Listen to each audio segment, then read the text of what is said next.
Welcome to Life Stories. What happens when the family that is supposed to love and support you decides you're not worth investing in? When your dreams are dismissed while your sibling is placed on a pedestal.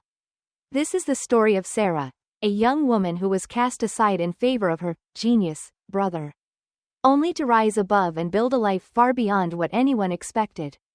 But when her family came back, desperate for help, she had to make a choice. Subscribe to Life Stories to begin today's journey. My name is Sarah, and if you looked at my life from the outside, you'd think I had a normal childhood. 2 loving parents, a younger brother, a comfortable home in the suburbs of Chicago, nothing extraordinary, nothing tragic. But growing up, it felt like Jake and I lived in completely different worlds. Jake was born a year after me. But from the moment he could walk, it was as if the universe had whispered in my parents' ears. This one is special. He was their pride, their golden child, the one who could do no wrong. Even as kids, the contrast between us was impossible to ignore. I remember family gatherings where I'd sit quietly at the kitchen table, my plate untouched, while the entire room buzzed with excitement over Jake's latest achievement. "Did you hear about Jake's new app?" My aunt would gush, her voice filled with admiration. "He's only 15, and he's already programming like a professional." My mother would beam, her eyes shining with pride. My father would clap Jake on the back and say, "This boy is going to make us all rich someday." And Jake? He would sit there, confident as ever, typing away on his laptop, completely at ease with the attention. He wasn't just talented, he was brilliant. While I was trying to decide which high school club to join, Jake was winning math Olympiads, while I was sketching designs in my notebook, dreaming of becoming an interior designer. Jake was writing lines of code that left my parents in awe. "Your brother is going to change the world," my father would tell me, not even attempting to hide the fact that, in his eyes, Jake was special in a way I could never be. And it wasn't just my parents. My entire extended family treated Jake like he was some kind of prodigy. They weren't entirely wrong. He won almost every programming competition he entered, taking first or second place like it was nothing. But what hurt the most wasn't that he was exceptional. It was that no one seemed to care that I had dreams. 2. No one ever asked about my sketches, my ideas, or the way I saw the world. While my parents and relatives talked about funding Jake's future, sending him to the best private colleges, and supporting his tech empire, I was left to wonder if they even remembered I existed. I tried not to let it bother me. I told myself that I would make my own way, that I didn't need their validation. But deep down, a small part of me still hoped that when it was my turn, when I stood before them with my own college plans, they would at least listen. That hope carried me through high school. I worked hard, got good grades, built a portfolio of my best designs, and researched colleges with strong interior design programs. I knew that tuition wouldn't come easy, so I spent weeks preparing a presentation about scholarship opportunities, calculating costs, and finding ways to make my education as affordable as possible. Finally, the day came. It was a bright morning in May, just a month before graduation. My hands shook as I walked into the kitchen, where my mother was making coffee and my father was reading something on his tablet. "Mom, Dad, can we talk about something important?" I asked, trying to keep my voice steady. They barely looked up. "It's about college," I continued. "I've been looking at different programs, and there's this really good design school." Dad cut me off, his voice sharp. "What kind of career is that supposed to be?" I swallowed, trying to keep my composure. "Interior design. I've done a lot of research, and there are some really affordable options. Look, this college offers partial scholarships, and if I get one, you'd only need to pay." Laughter, not the warm kind that I'd heard when Jake announced his latest programming achievement. This was different, cold, dismissive, cruel. "Oh, sweetie," Mom said, shaking her head as if I were a child asking for something ridiculous. "We need to be realistic here. We've already allocated all our education funds for Jake's college." The words felt like a slap. "But I'm not asking for much," I whispered, my voice cracking. Dad sighed, setting his tablet down and looking at me with an expression I'll never forget. "Sarah," he said, his tone serious, Let's be honest here. You're not as smart or as talented as your brother. We need to invest our money where it will actually make a difference. I felt the air leave my lungs. I had known, deep down, that they favored Jake, but hearing it said out loud, so bluntly, was something else entirely. I had spent years trying to prove myself, trying to show them that I was worth believing in. And here it was, the truth I had always feared. I've been working really hard. I protested weakly, blinking back tears. My grades are good, and I've been practicing design. Design, Dad scoffed. You want us to waste money on that? If you want to learn how to paint walls and glue wallpaper, you don't need college for that. You can do that for free. The tears I had been holding back finally spilled over. I turned and left the kitchen without another word. But I could still hear them talking behind me, telling me to get my head out of the clouds and accept reality. Each word was another crack in my heart. But as I sat in my room, staring at my tear-stained college brochures, something inside me hardened. If my parents wouldn't help me, maybe someone else would. I thought about my grandparents, my dad's parents, who had always taken an interest in my sketches whenever we visited. That afternoon, I took the bus to their house. When Grandma opened the door and saw my face, she pulled me into a hug without hesitation. What's wrong, sweetheart? She asked gently. Through tears and hiccups, I told her everything, my dreams, my college plans, and my parents' cruel rejection. She listened, never interrupting, never dismissing my feelings. She looked through my brochures, asked me about my favorite designs, and even flipped through my portfolio. When I finished speaking, Grandma took my hand and said something I will never forget. Your dreams matter, Sarah. They matter just as much as anyone else's. Then she got up, walked to her bedroom, and came back with a checkbook. I'm going to help you go to college, she said firmly. Your grandfather and I have some savings, and we can't think of a better way to use them than investing in your future. And just like that, I had someone who believed in me. That fall, I packed my bags and moved into a small apartment in downtown Chicago. It wasn't much, just a tiny studio with creaky floors and a heater that rattled whenever it turned on, but it was mine. More importantly, I was finally on my way toward the future I had always dreamed of. The college I enrolled in wasn't prestigious. At least not by my parents' standards. It wasn't one of those Ivy League schools where students walked around in tailored blazers, destined for boardrooms and billion-dollar companies. But it had a strong design program, professors who actually cared about their students, and a curriculum that challenged me in ways I never thought possible.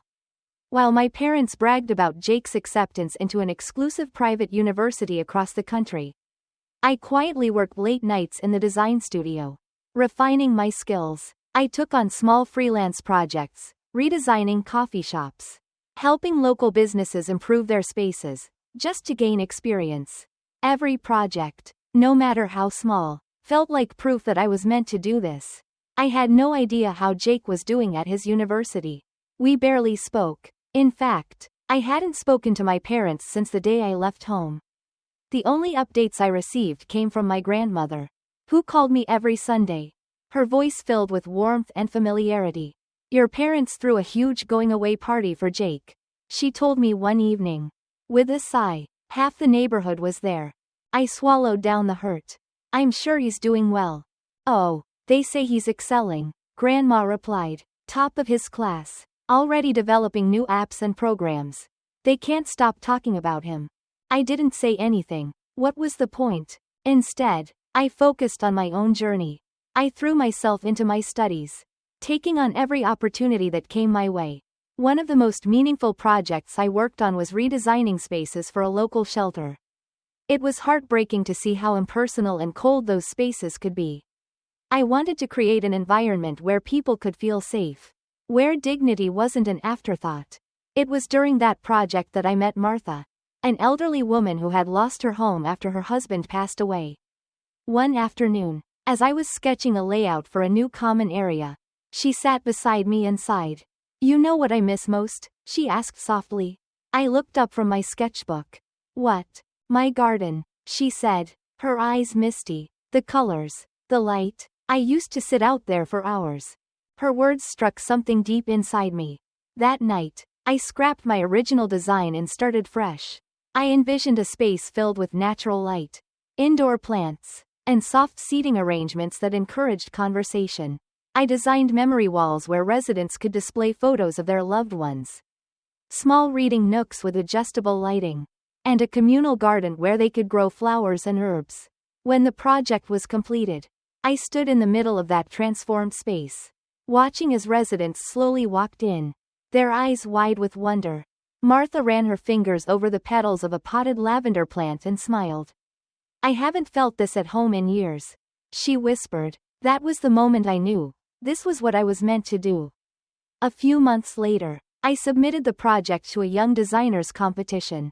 When I won first place, my grandparents were the only ones in the audience cheering for me. "We always knew you had it in you," Grandpa whispered as he hugged me tightly. Meanwhile, Jake's life was unfolding exactly as our parents had planned, at least.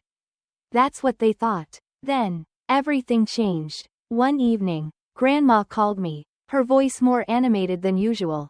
"Jake's done it," she exclaimed. "He developed a groundbreaking app and sold it to a major tech company. The family is ecstatic." I wasn't surprised. If there was one thing Jake was good at, it was impressing people. My parents must have been over the moon. For weeks, all I heard was how Jake was a millionaire now, how he was being featured in business magazines, how my father was giving interviews about raising a genius son. My relatives were convinced he was the next Steve Jobs. But their celebration didn't last long. Just a few months after the sale, the news broke. Jake's former college classmate had filed a lawsuit against him, claiming that the app's idea, and most of the code, had actually been his.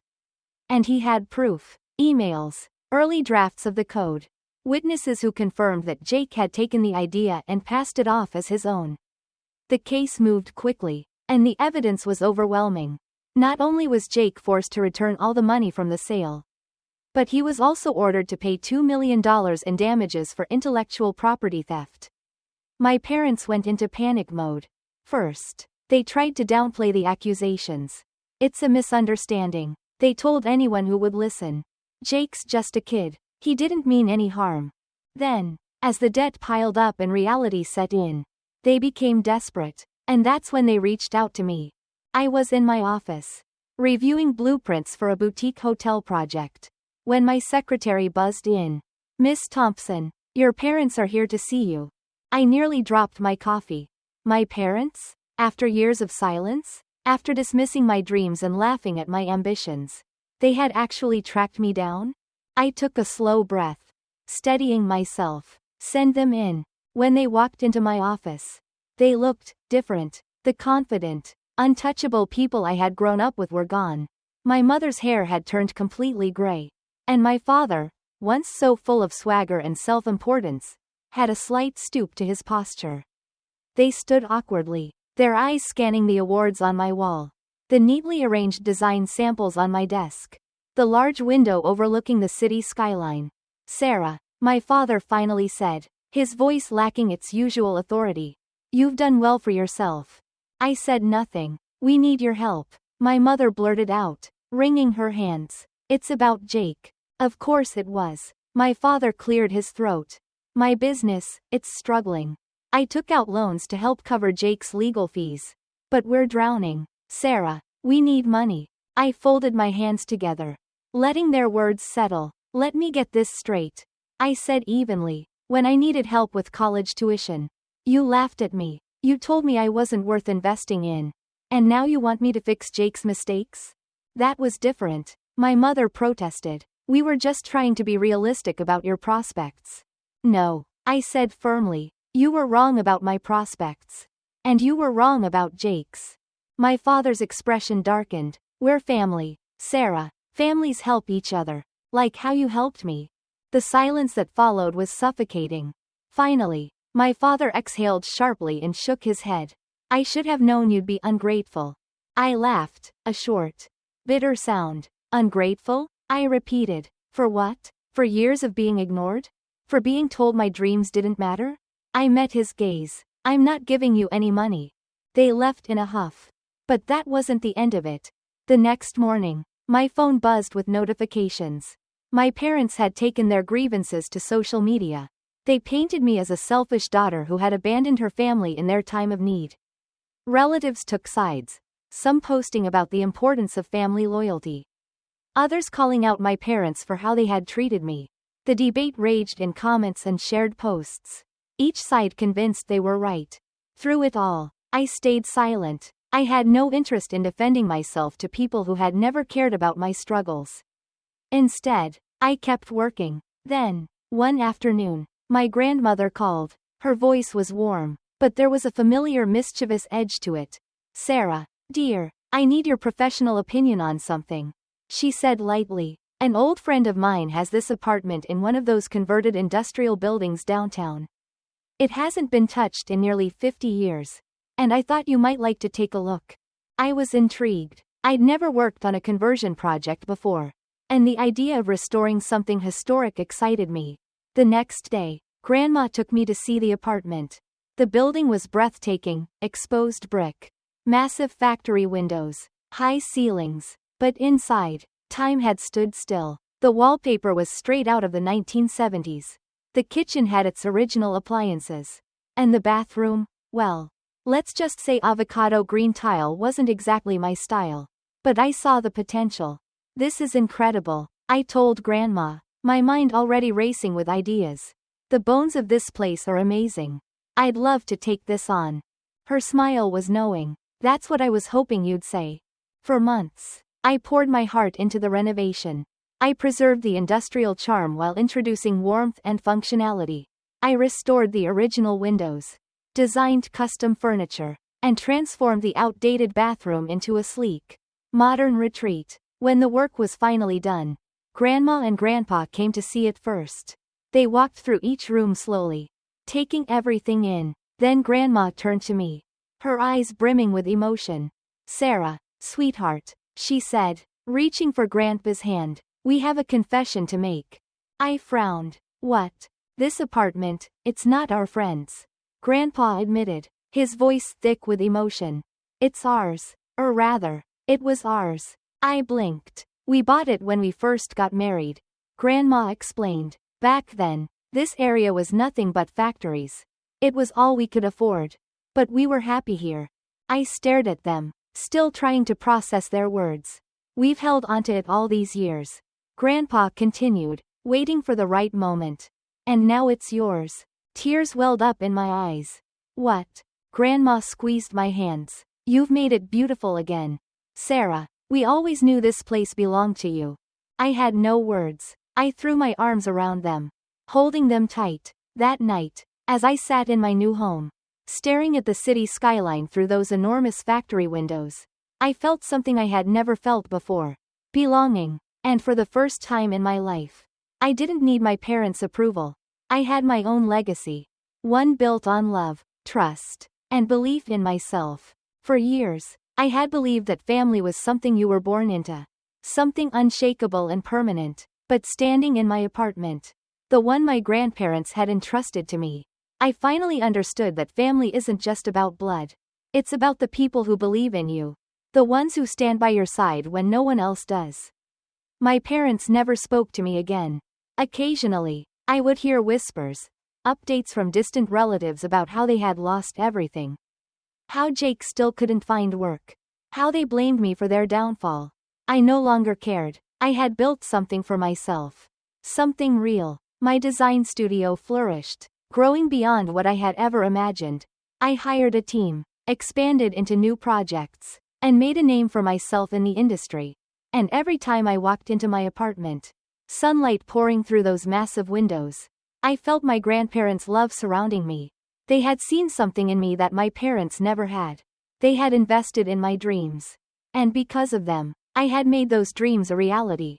One evening, I stood by the window, looking out at the city I had once been afraid to face alone. I thought about the little girl who had sat at the kitchen table. Invisible, forgotten, and I smiled. She had made it, not because of luck, not because of wealth, but because she had fought for herself. Because she had refused to let anyone tell her what she was worth. And that, I realized, was the greatest success of all. If you enjoyed this story, don't forget to subscribe to Life Stories for more real-life tales of resilience and inspiration.